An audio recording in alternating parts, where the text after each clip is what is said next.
নমস্কাৰ ছাত্ৰ-ছাত্ৰীসকল। যোনসকল ছাত্ৰ-ছাত্ৰীয়ে 2025 বৰ্ষৰ মেট্ৰিক পৰীক্ষা দিবা, সেইসকল ছাত্ৰ-ছাত্ৰীয়ে এই ভিডিঅ'টো শেষলৈকে চাবা। কাৰণ তোমালোকৰ বাবে আহি পৰিছে গুৰুত্বপূৰ্ণ খবৰ। কিয়নো আসাম ষ্টেট স্কুল এডুকেশ্যন বৰ্ডৰ ফালৰ পৰা আগন্তুক ফেব্ৰুৱাৰী মাহৰ পৰা অনুষ্ঠিত হ'বলগীয়া হাইস্কুল শিক্ষান্ত পৰীক্ষাক লৈ এখন বিশেষ জাননী জাৰি কৰা হৈছে। নটিচ জাৰি কৰিছে আসাম ষ্টেট স্কুল এডুকেশ্যন বৰ্ডৰ ফালৰ পৰা 2025 বৰ্ষৰ মেট্ৰিক পৰীক্ষা দিবলগীয়া ছাত্ৰ-ছাত্ৰীসকলে 7টাকৈ বিশেষ নিয়ম মানি চলিব লাগিব। এই 7টাকৈ নিয়মৰ ভিতৰত এটা নিয়ম যদি নামানে তেনেহলে ৰিজাল্ট নাহিব। অৰ্থাৎ এই ভিডিঅ'টো যদি কোনোবা মেট্ৰিক পৰীক্ষাৰ্থীয়ে চাই আছা তেনেতে তোমালোকৰ বাবে প্ৰয়োজনীয় ভিডিঅ' হ'বলৈ গৈ আছে। আসাম ষ্টেট স্কুল এডুকেশ্যন বৰ্ডৰ ফালৰ পৰা 7টাকৈ নিয়ম জাৰি কৰা হৈছে। ঐমাৰ্ষিকক লৈ নিয়মসমূহ জাৰি কৰা হৈছে যে ঐমাৰ্ষিকৰ প্ৰথম পৃষ্ঠাত উল্লেখ থাকিব এই নিয়ম কেইটা। 4টা ভাষাত থাকিব আছামিজ, ইংলিছ, বেংগলী আৰু হিন্দী। এই 4টা ভাষাত লিখা থাকিব 7টাকৈ নিয়ম। এই 7টাকৈ নিয়ম তোমালোকে মানি চলিব লাগিব মেট্ৰিক পৰীক্ষাত। যদি 7টা নিয়মৰ ভিতৰত এটা নিয়মো তোমালোকে ভাঙা অৰ্থাৎ নামানা তেন্তে হয়তো তোমালোকৰ মেট্ৰিক পৰীক্ষাৰ যি ৰিজাল্ট আছে সেই ৰিজাল্ট নাপাব পাৰা। গতিকে 7টা নিয়মো তোমালোকে মানি চলিব লাগিব। এই 7টা নিয়মটোনো কি এই ভিডিঅ'টোত আমি জনাবলৈ গৈ আছো। সেই গতিকে ভিডিঅ'টো শেষলৈকে চাবার লগতে তুমি যদি এই চেনেলটো প্ৰথমবাৰ আহিছা তেনেহলে চেনেলটো সাবস্ক্ৰাইব কৰি ভিডিঅ'টোত এটা লাইক কৰি দিবা। ঐমাৰ্ষিকত থাকিব 4টা ভাষাত, কিন্তু মই তোমালোকক আছামিজ ভাষাত ক'বলৈ গৈ আছো। এই নিয়ম কেইটা আসাম ষ্টেট স্কুল এডুকেশ্যন বৰ্ডৰ পৰা জাৰি কৰা নিয়মৰ ভিতৰত প্ৰথমটো নিয়ম আছে ঐমাৰ্ষিকত এই নিয়মটো ব্যৱহাৰ হ'ব। বৃত্তবোৰ সম্পূৰ্ণকৈ কলা কৰিবলৈ কেৱল মাত্ৰ নীলা অথবা কলা ৰঙৰ বল পেন কেৱল ব্যৱহাৰ কৰিব লাগিব। অৰ্থাৎ যি ঐমাৰ্ষিকত বৃত্ত থাকিব সেই বৃত্তসমূহ পূৰ কৰিবলৈ বা বৃত্ত ঢাকিবলৈ কেৱল মাত্ৰ ব্লেক পেন অথবা ব্লু পেন ব্যৱহাৰ কৰিব লাগিব। অন্যথা তেওঁলোকৰ যি উত্তৰ আছে এয়া অশুদ্ধ বুলি ঘোষণা হ'ব। প্ৰথম নিয়মটো এইটো যে বৃত্তসমূহ কলা কৰিবলৈ কেৱল মাত্ৰ নীলা কলম বা কলা কলম ব্যৱহাৰ কৰাটো বাধ্যতামূলক। দ্বিতীয়টো হ'ল যে প্ৰতিটো প্ৰশ্নৰ উত্তৰৰ বিপৰীতে মাত্ৰ এটা বৃত্তহে কলা কৰিব লাগিব আৰু বৃত্তটো কলা কৰিলেহে মূল্যাংকন কৰা হ'ব।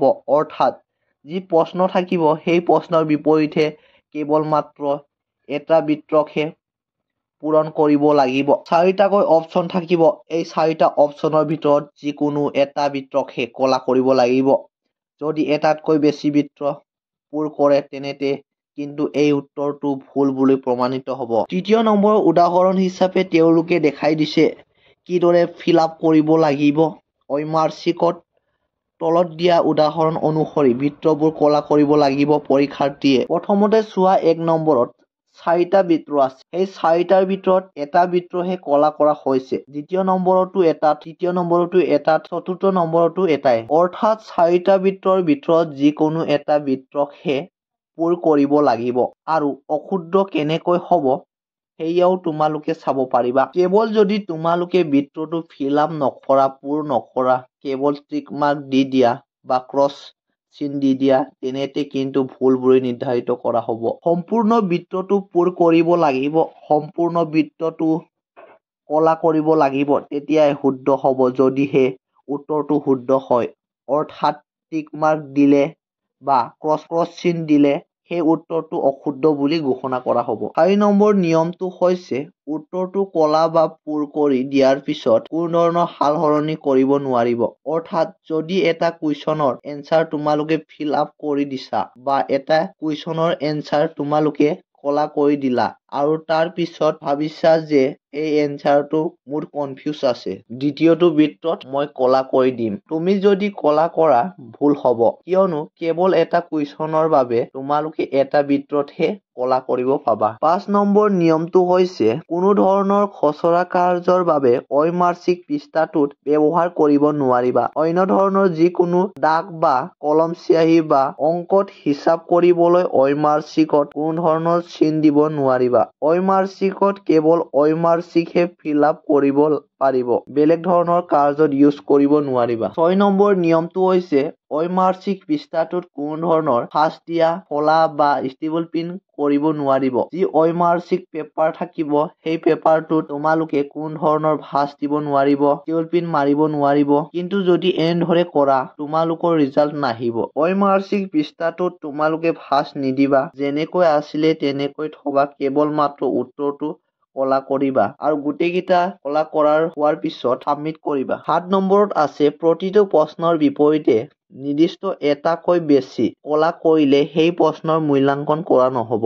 ইতিমধ্যে মই কৈ দিছো এই নিয়মটো যদি তোমালোকে এটা কুৱেশ্যনৰ বাবে 2টা বৃত্ত ফিল-আপ কৰা তেনেতে কিন্তু সেই প্ৰশ্নৰ যিমান মাৰ্ক থাকে সেয়া মূল্যাংকন কৰা নহব। কাৰণ ঐমাৰ্চিক সমূহ কম্পিউটাৰৰ জৰিয়তেহে চোৱা হয়। গতিকে এনেধৰণৰ যদি তোমালোকে ভুল কৰা তেনেতে তোমালোকৰ ৰিজাল্ট হয়তো নাহিব পাৰে। আৰু আসাম ষ্টেট স্কুল এডুকেশ্যন বৰ্ডৰ ফালৰ পৰা আগন্তুক ফেব্ৰুৱাৰী মাহত অনুষ্ঠিত হবলগীয়া হাইস্কুল শিক্ষান্ত পৰীক্ষাৰ পৰীক্ষাৰ্থীসকলৰ বাবে এই 7টা নিয়ম জাৰি কৰা হৈছে। ঐমাৰ্চিকৰ ফ্ৰণ্ট পেজতে উল্লেখ আছে এই নিয়ম কেইটা। 4টা লেংগুৱেজত এই নিয়ম কেইটা আছে, ইংলিছ, হিন্দী, আছামিজ আৰু বেংগলী লেংগুৱেজত আছে। গতিকে এই 7টা নিয়মটো তোমালোকে মানি চলিব লগাটো বাধ্যতামূলক। তো ছাত্ৰ-ছাত্ৰীসকল আশা কৰো আজি আলোচনা কৰা কথাটো তোমালোকে বুজি পালা। যদি তোমালোকৰ বাবে হেল্পফুল হ'ল তেনেতে like, comment, share and subscribe কৰিবা। পুনৰ লগ পাম নতুন এটা ভিডিঅ'ৰ সৈতে। আজিলৈ বাই।